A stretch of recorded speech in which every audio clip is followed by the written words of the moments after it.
This is the tomb of Tutankhamun. Welcome to Highway Resident, and today we are in Luxor visiting the Valley of the Kings. Here are the tombs of all the kings who ruled after they stopped making pyramids in Egypt. I'm also going to visit the temple of Hatshepsut, built for one of the few women who ruled as pharaohs, and talk about the propaganda behind the temple. So I just checked the tickets for Luxor to Aswan. Trains are like 5 trains in the morning and 1 in the evening.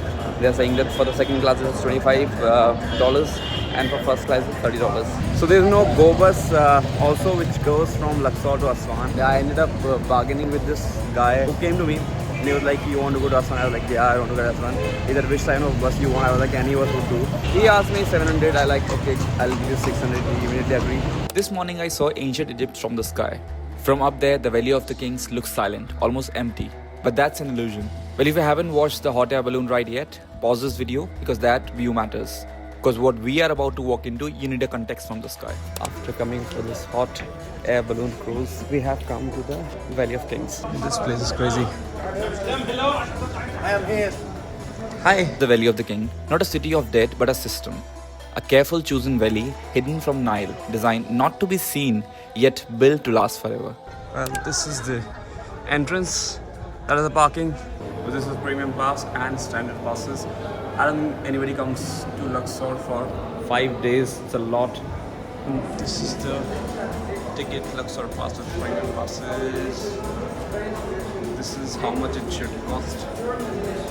And this is the model of the Valley of Kings.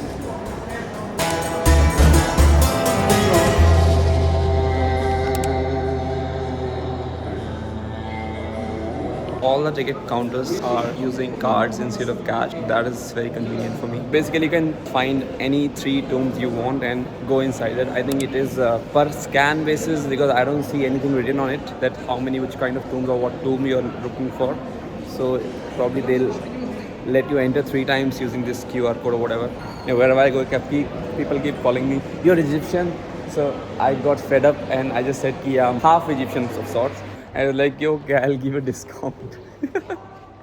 So I don't know how far is it. I've heard that it is 300 meters. So I'm gonna walk right now. But they do provide these services, yeah, which is like £10. I've heard, but whatever. I just asked ChatGPT also after researching. I had planned that I'll go for 2, 8 and 11. ChatGPT is also telling me to go to 2, 8, 11. Also, I am not taking tour guide, but I've asked ChatGPT to prepare an audio guide. ChatGPT in my life has become easy. So that's what I'm doing. I have saved that conversation with it and I'll put my AirPods and I'll listen to it, the audio. In Europe, it was Rick Steve. He makes a lot of old videos. He had made videos about Egypt, but it is almost like 10 years old. I prefer ChatGPT. It is more easy to understand. For Europe, Rick Steve had an app so I could find all the audio guides easily, but I couldn't find the app for Egypt. Here we come. It is this far. This is the distance from here till here. So it's our first tomb, KV number 2, the Ramesses the 4th tomb. From outside, it doesn't look much, but the moment of step in, everything changes. This tomb is surprisingly straight, no confusing turns, no hidden chambers, and that's not laziness, it's intentional. These walls are covered with text from Book of Gate. This isn't decoration, it's a manual, a step-by-step guide for the pharaoh's soul, how to pass through the underworld, how to face judgment, and how to be reborn with sun. Tomb number 2 is small because the king Ramesses IV had a short life and they had no time to build this tomb properly, so they have to bury it because he was dead already.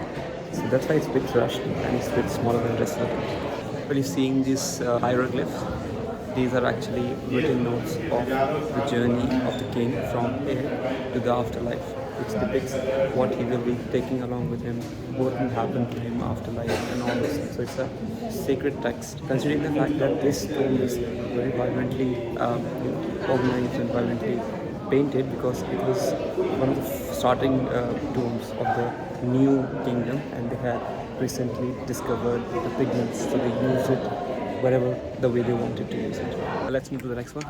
Well, this is the tomb of Tutankhamun. Well, the tomb itself is not very elaborate or very appealing, but the fact that all the golds and everything was intact when it was found, that's why it became a highlight. So I'm not going with the highlight. I'm going what has been told to me. It's 2, 8, 11 because I've got 3 punches. यहाँ पर मेरी ऐसी feeling आ रही है जिसको जिस भी झूले पे झूलना है वो उस झूले पे जा रहा है बेस्ड ऑन किसको क्या फीडबैक दिया गया है. Next, tomb number 8, the tomb of Merenptah, son of Ramesses II. From his dad, he inherited one of the longest, most powerful reign in Egyptian history. Well, this is the burial chamber of the king. The wall showcase its 12-hour journey through the night, 12 hours of night, and encountering a lot of monsters and gods and everything while he is going from this life to afterlife. The corridor is wide and long, and the burial chamber is massive. And his was a stone coffin with stone sarcophagus, this level of protection. But the tomb suffered serious flooding over time, and many decorations are damaged. King chose this place to prevent looters from looting their tombs. I don't think it did help a lot because it happened anyway, because people were aware that if they are risking their life to gain this much of gold and everything, it is worth it because the amount of money would be immense. Tomb number 11 is the tomb of Ramesses III. It is one of the most visually detailed tombs in the valley. Ramesses III ruled during a turbulent time, invasion by sea people and internal conspiracy. This tomb feels rich and controlled, almost like overcompensation. When empire weakens, symbolism often grows stronger. Apart from afterlife guides, this tomb also has musicians, dancers, offering bearers and daily lifestyle scenes.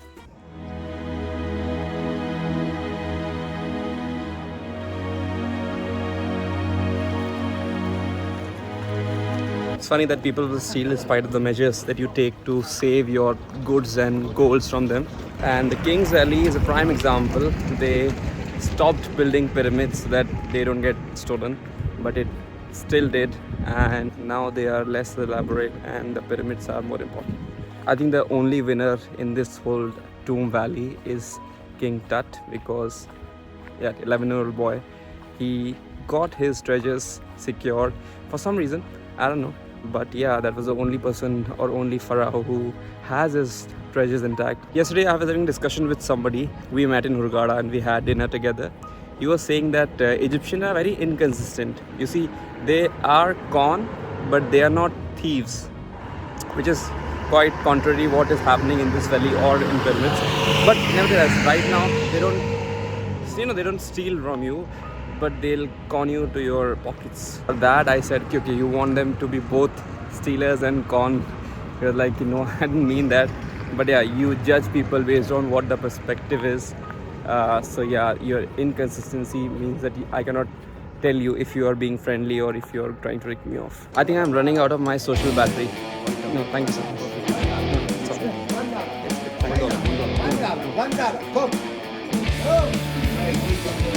Hello.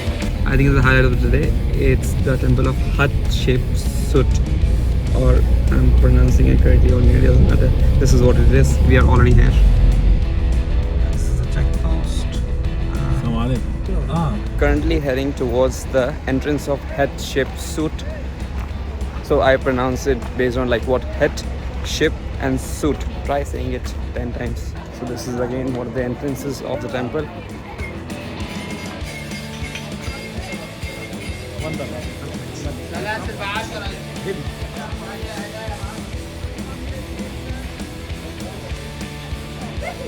This temple is huge.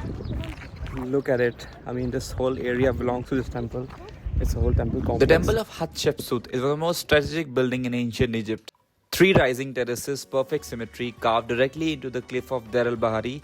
It doesn't overpower the mountain, it aligns with it. Temple of Hatshepsut is quite interesting because it is dedicated to the queen Hatshepsut. She was cunning, she was very interesting, she was very diplomatic and very successful.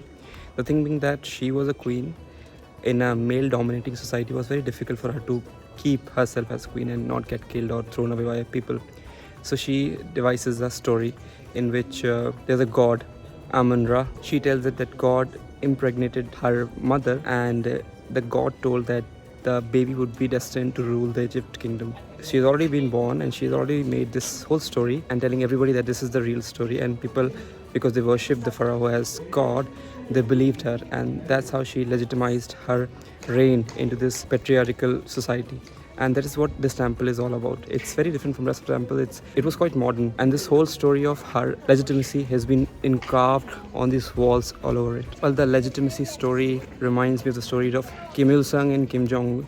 They also did the same thing of telling lies to people that they have been born in a certain way and are more than humans in a way, so that people don't revolt against them. Inside the temple, you'll find reliefs of her divine birth, claiming the god Amun-Ra chose her, and the expedition to Punt, a trade mission bringing wealth, incense, and exotic goods.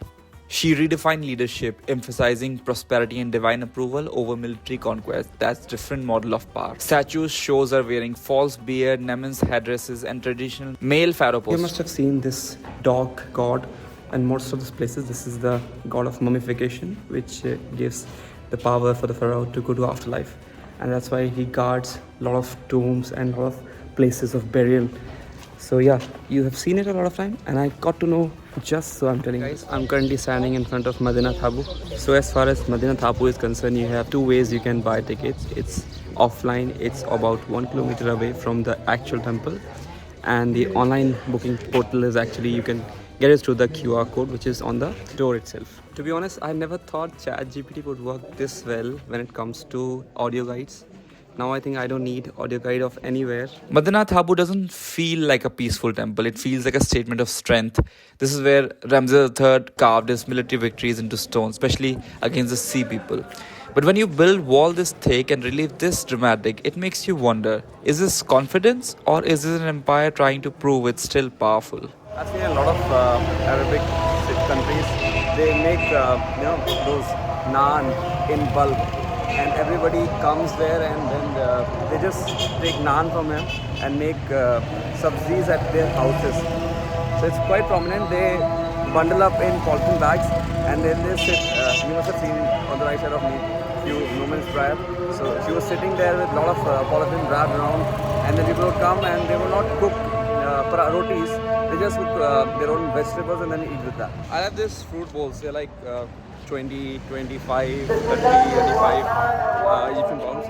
Refreshing and rarely available everywhere. I think I'm saturated with all the temples which I visited today, and I have no intention of going to Luxor temple tonight. I'm seeing it from the outside.